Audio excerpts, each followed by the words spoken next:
Hello. Our story begins inside the Jedi Council chambers, where Master of the Order, Mace Windu, called an audible mid-session.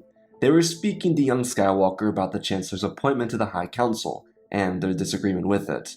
While the Council itself was willing to allow Anakin to hold one of the most coveted spots within the Jedi Order, Mace could sense the stirring within young Skywalker.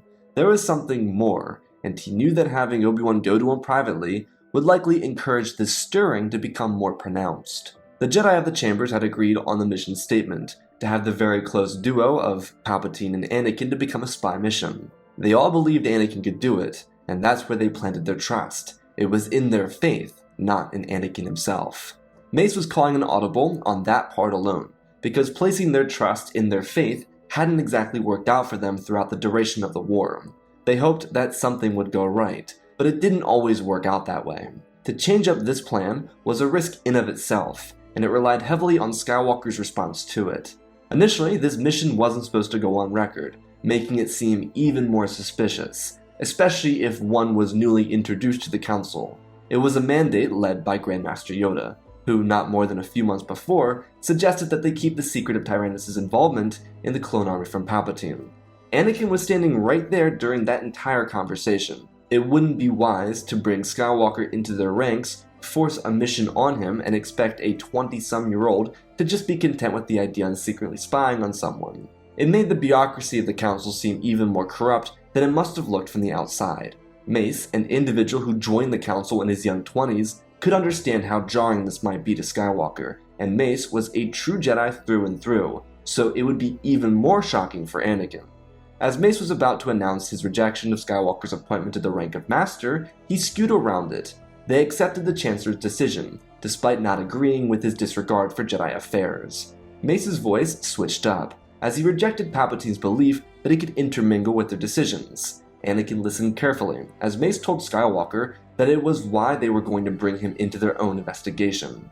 His eyes scanned the room as noticeable shock filled some of the other counselors. Mace wasn't supposed to bring this up, and no one saw it coming. Perhaps not even Mace himself, judging by the change in his tone. He explained that the Jedi had operated in cooperation with the Senate for years. They had served with them in an effort to best provide for the galaxy. Mace told Anakin that there were a lot of things that went on behind the scenes that most Jedi and the public were completely unaware of in regard to Jedi and Senate affairs. He explained that over the past several centuries, the Jedi worked hard to make sure the Senate stayed out of their business, and yet it seemed like Palpatine was trying to scapegoat the Jedi for the war. Being that young Skywalker and Senator Amidala were on Geonosis, speaking to Tyrannus before the battle began, Mace suggested that Anakin take a stand for the Jedi Order. Skywalker listened to each word that followed, but he was unsure of where Mace was going to go with this directive.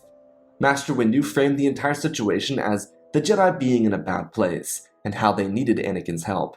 The Chancellor's rise to power, and even his recent gained control over the intergalactic banking clans, worried the Council. Mace asked Anakin if he remembered the discussions they had a couple months back. Anakin remarked in a questioning voice, if it were the conversation about Dooku being Tyrannus and therefore Dooku being the creator of the clone army. Mace nodded his head.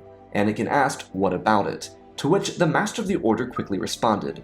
He told Anakin that they couldn't reveal the nature of the decision at the time, due to him not being a member of the Council. But they believed that Palpatine was trying to use his power and influence over the Republic to steal the independence of the Jedi Order as a whole.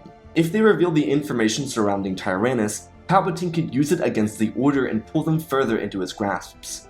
Mace explained that he knew how close he and the Chancellor were, but they wanted to understand more about his plans. Anakin visibly reacted to this. Frustration and almost a bit of disgust rolled across his face. Master Windu explained that this was their most desperate hour, and he was their only hope for ensuring they remained an independent body from the Republic. Anakin asked Mace why Palpatine might want this, and he shrugged his shoulders, never alluding to the idea that Sheev could indeed be Sidious. He explained that the Chancellor used the war to overstay his welcome, despite the Senate demanding it. Palpatine was also able to control more power than any Chancellor in Republic history. If he decided that he wanted to gain control over the Jedi Order, he might be able to forcibly exodus the Jedi from Coruscant if they didn't comply, which of course they wouldn't. Windu exclaimed that if they complied, they'd become subservient to the masters of the Republic. What good could a Jedi Order do if they were stuck under the stagnant bureaucracy of the Senate? People would suffer. worlds would be left without care. The independence of the Jedi Order was imperative for the longevity and continued prosperity of systems around the galaxy. Anakin looked down, his mind rolling through the statements laid before him. Master Windu explained everything to him so perfectly, yet his mind was like high tide. Waves of thoughts continued to circle around him until he stopped them. His eyes closed and he focused on what the Jedi were. Mace used a lot of imagery when describing how the Republic would place the Order into shackles. Most of this imagery invoked memories of what being a slave was like for Anakin, and he believed in the Jedi, despite his various disagreements with them. He believed in what they could be, and so he looked up, telling Master Windu that as a member of the Council and therefore a representative of the Jedi, he believed that this was a great idea. In Anakin's mind, he wouldn't be doing anything egregious, which is why he agreed to doing this. His job was to hang out with Palpatine for a few days or weeks and report on what the Chancellor said. He personally believed that Palpatine was a good man, but this mission to him wasn't getting information. Anakin did agree with the notion that the Jedi should remain independent as a sect, and being that he was on Scipio before Palpatine gained control over the banking clans, he understood why the Council was fearful. Anakin just looked at the Grand Master and Master of the Order and bowed, before making his way back to his seat. When he sat down, he forgot where he was. Firstly, these high council chairs were super comfortable, so much so that he couldn't focus on listening. Secondly, he was just thinking about the ease he'd have with this mission. Following the council session, Anakin and Obi-Wan would have a small discussion about his feelings regarding the assignment. Anakin just told his former master to not worry about him. This would be a breeze, because in his mind, this wasn't really a spying mission. If Palpatine told him anything about securing the Jedi Order as a Republic asset, then he would tell Windu. But if not, then why be concerned even in the slightest? The lack of secrecy around this mission and the even less hostile tone it was presented in took all possible stress of the event off of his mind. Obi-Wan checking on him just came across like an anxious master, making sure he was okay with everything. Because Anakin assumed he was a Jedi Master because of his appointment to the Council, he just continued to live a normal life. Following his conversation with Obi-Wan, he talked to Padme for a short bit, which wouldn't be hostile either. He then would join Palpatine for a talk at the opera. Skywalker was actually looking forward to this mission. He was literally hanging out with someone he liked spending time with. The two of them talked, and Palpatine alluded to the Jedi trying to spy on him, and Anakin, instead of breaking down immediately, just denied. He wasn't emotionally conflicted with the idea, so therefore, nothing to feel guilty about. Anakin was just simply listening and enjoying his time with his friend. He was a little perturbed because he hadn't gotten his chance to go to the restricted section to find out how he could save Padme from his nightmares. But that was on his to-do list for the rest of the day. He would enjoy the opera, send off his little date, and then go to the archives for the rest of the night. Pretty simple deal. However, Palpatine had different ideas, because shortly after Anakin denied his current mission, he brought up the tragedy of Darth Plagueis the Wise. The Chancellor used a very methodic approach, which entranced Anakin, despite the hypnotic opera being performed right in front of them. The tragedy of Darth Plagueis the Wise was a fun run-through. He enjoyed listening to the story, and it did pique his interest. But as he was listening, he rejected it immediately. His conversation with Yoda at the beginning of the day certainly left him unmotivated, but he wasn't going to turn to a Sith legend to find a path to save Padme. That's why he had the Jedi archives. That's why he was a Jedi Master.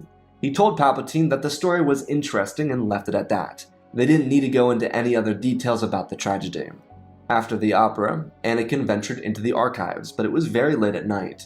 Jocasta Nu had already gone to bed, and she was the only Jedi archivist on duty who knew how to help new masters get into the restricted section.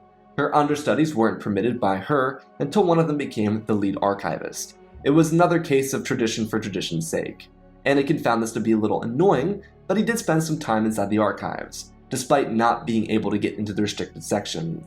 He figured he might as well look around preemptively, just to make sure there weren't any lessons he was unaware of. His rationale for remaining inside the archives was a memory he had of his youngling days. He could have sworn there was once Jedi healers, or maybe they were called Sentinels. He wasn't really sure, but he looked for about an hour and then sauntered off to sleep without finding an answer. In the morning, after oversleeping, Anakin had to rush to the council chambers for deliberations regarding the future of the war. He was able to communicate that General Grievous was found on Utapau.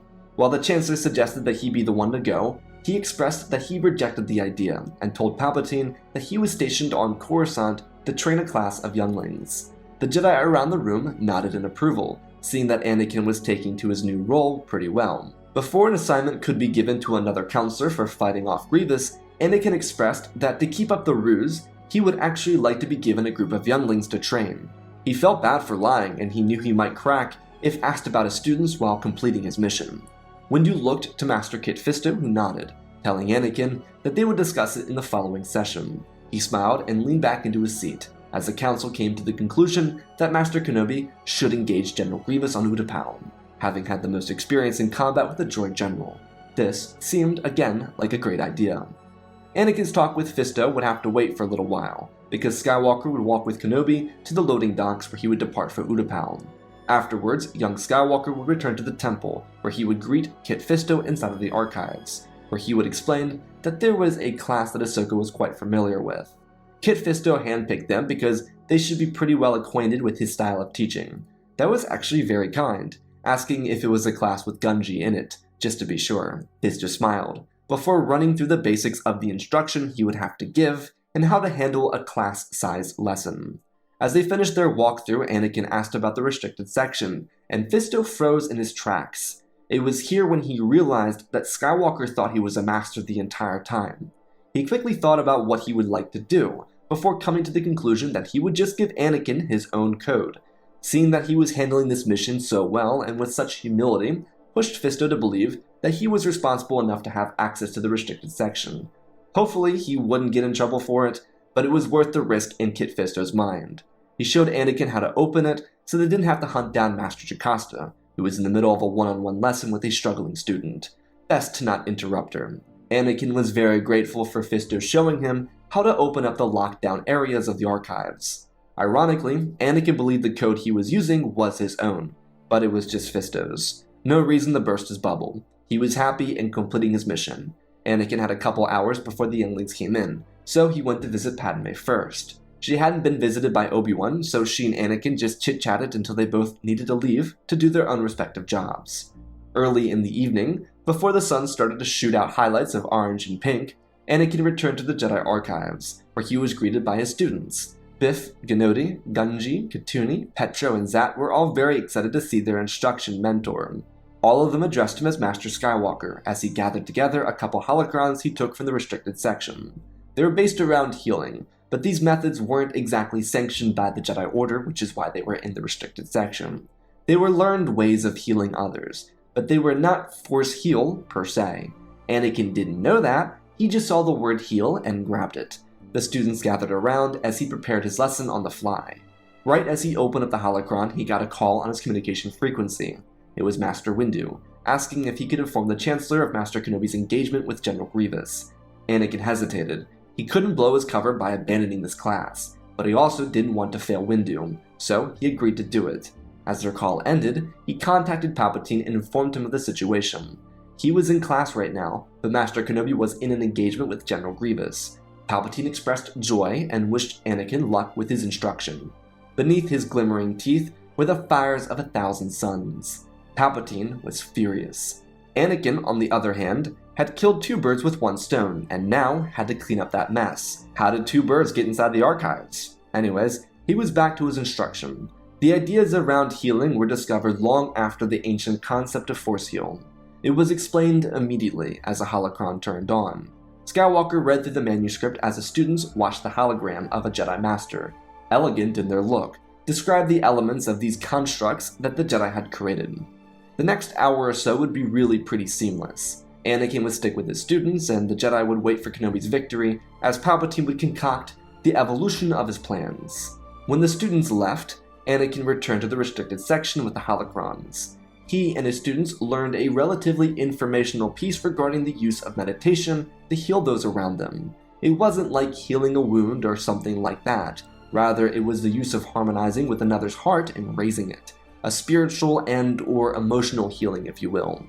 Anakin was looking for physical, so he darted back into the darkness of the restricted space, and continued searching.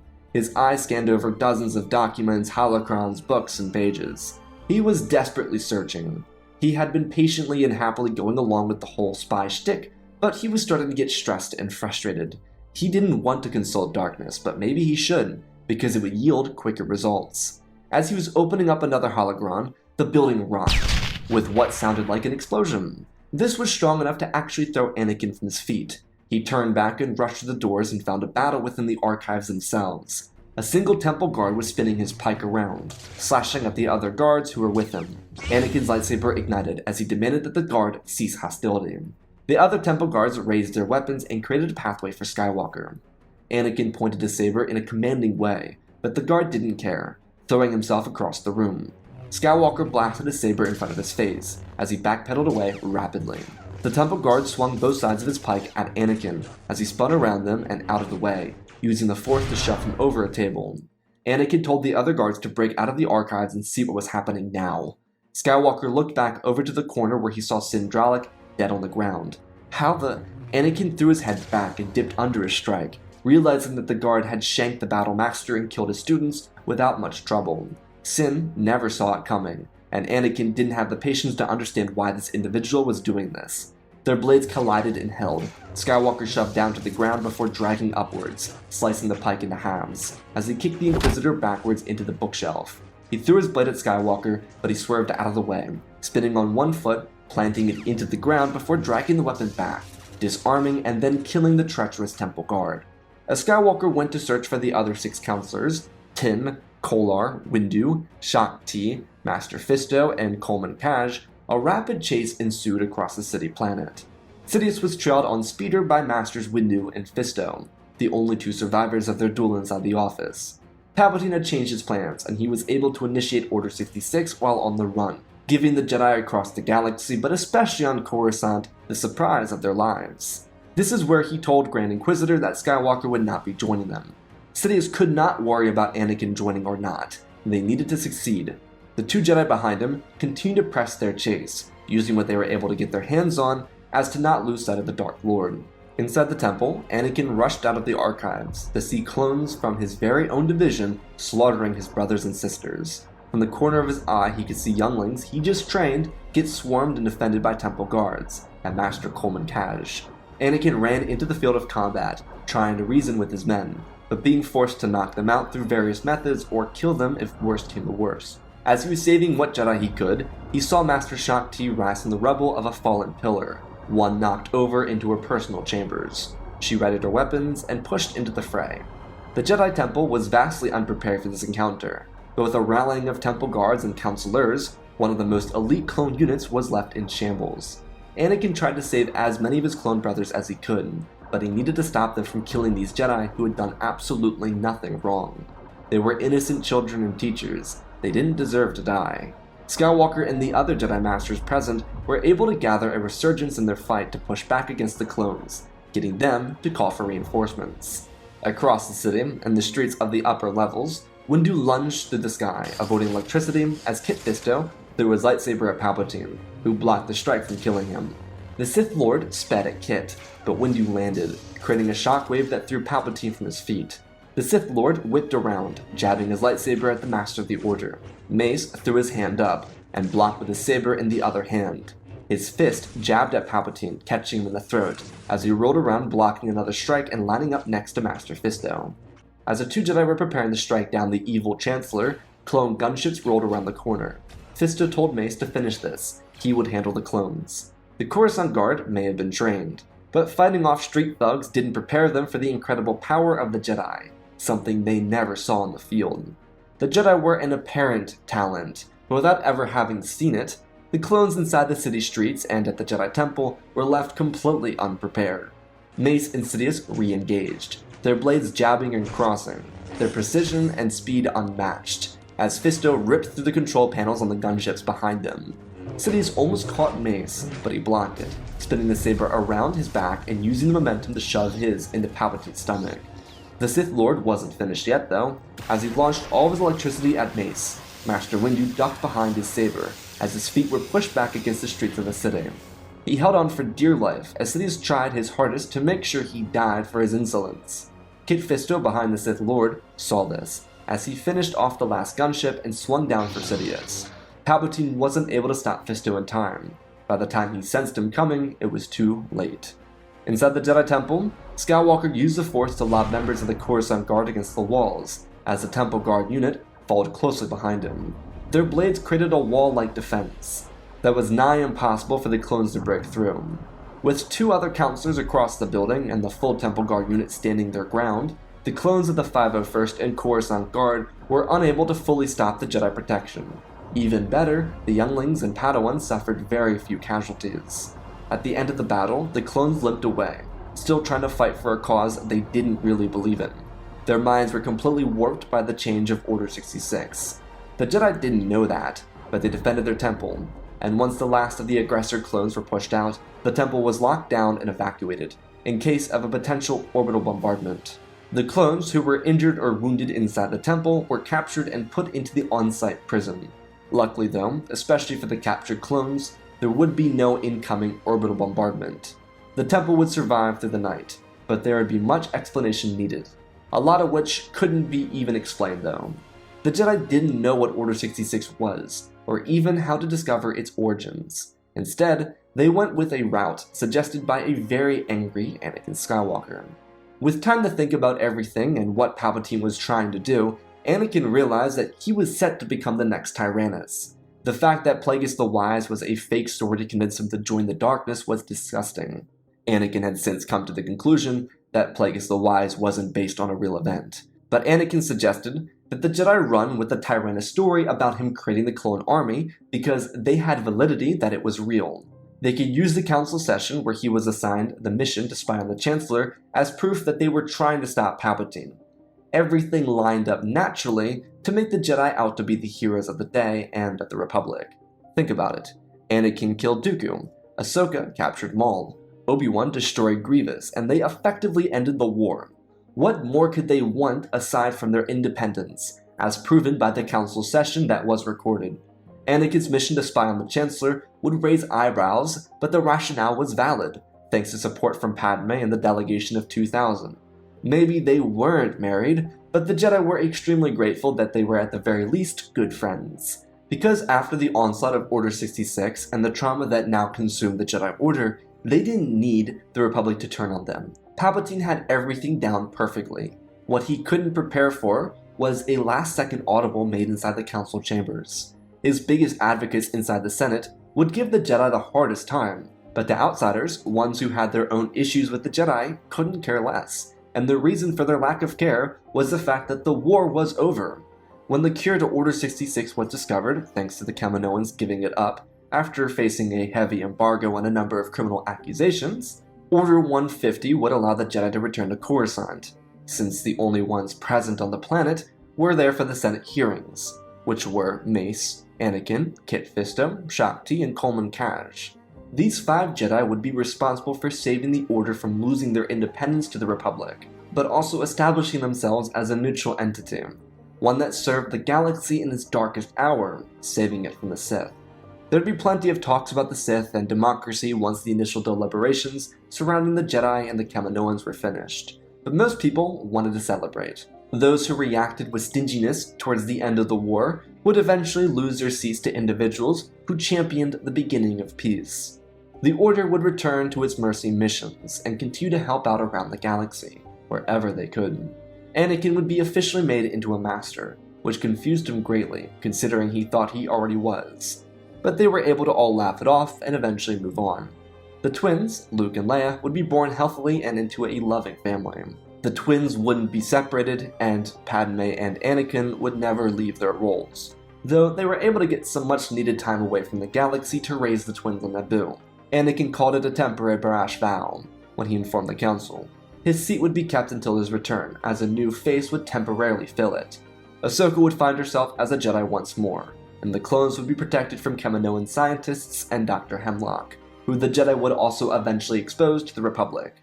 When Skywalker returned to the temple about a year and a half after he left Coruscant, he would see a glimmering Republic, one that was facing new and positive changes, thanks to their efforts at the end of the war.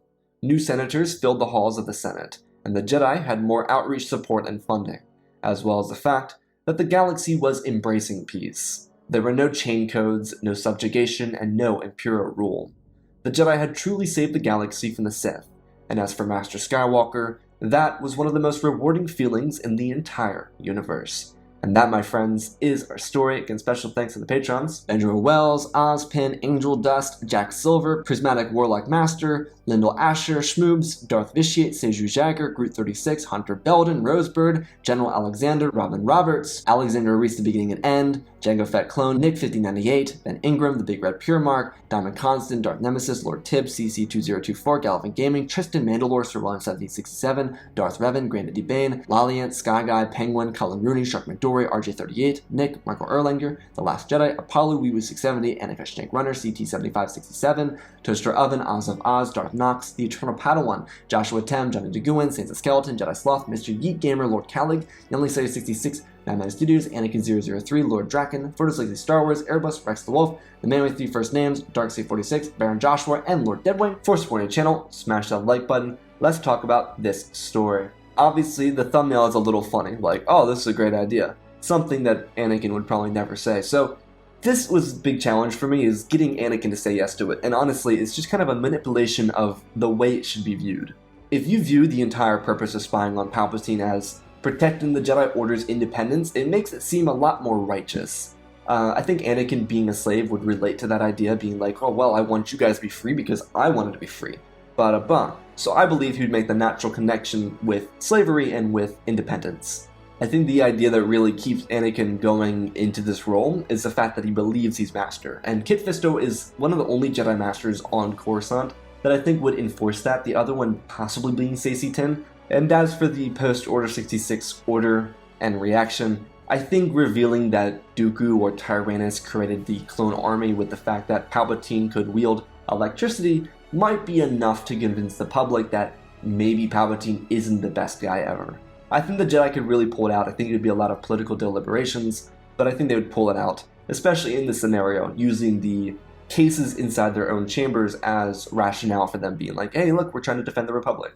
So I hope you all enjoyed the story. I love you all. Spread the love, and always remember, my friends, may the Force be with you.